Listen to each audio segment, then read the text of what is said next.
বল, কি চুরি হয়েছে? এই কোথায় চুরি হয়েছে? বলছি সব বলবো। অনেক কথা আছে গিন্নি, হাত মুখটা ধুয়ে আসি, তারপর কর্তা গিন্নি বসবো আজকে রোমাঞ্চকর গল্প বলতে।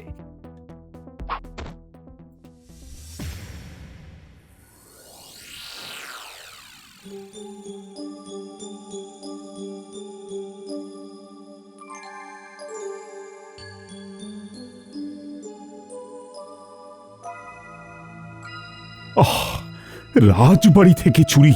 ওহ, আমি ভাবতেই পারছি না রানী, কিছুতেই ভাবতে পারছি না।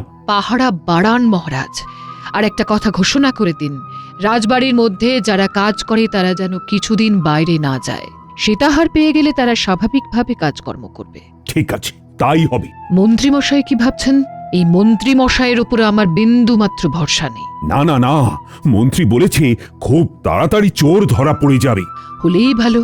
আচ্ছা, এই চুরি সম্পর্কে গোপালের কি মত? গোপাল অনেক কিছু বলতে এসেছিল, আমি গোপালকে কিছু বলার সুযোগ দিইনি। আচ্ছা, ও এই সম্পর্কে কি কথা বলবে বলো তো? শুধু শুধু কিছু সময় নষ্ট আর শক্তি ক্ষয়। বুঝলাম।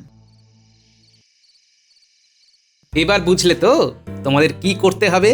বুঝেছি, আমাদের প্রচার করতে হবে। সত্যি বলি, তোমার কি বুদ্ধি?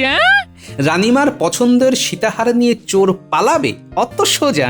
আচ্ছা, একটা কথা, এই যে তুমি রাজসভায় থাকবে না, তাতে মহারাজের সন্দেহ হবে না?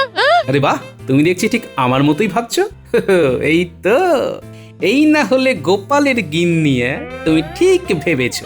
আমিও কি করব ভেবে নিয়েছি। তুমি কি করবে গো? আমি এমন বিরক্ত করব যাতে করে মহারাজ বিরক্ত হয়ে আমাকে রাজসভা থেকে বার করে দেবে। ব্যাস, রাস্তা পরিষ্কার। কি বাবা রে বাবা, বলি সত্যি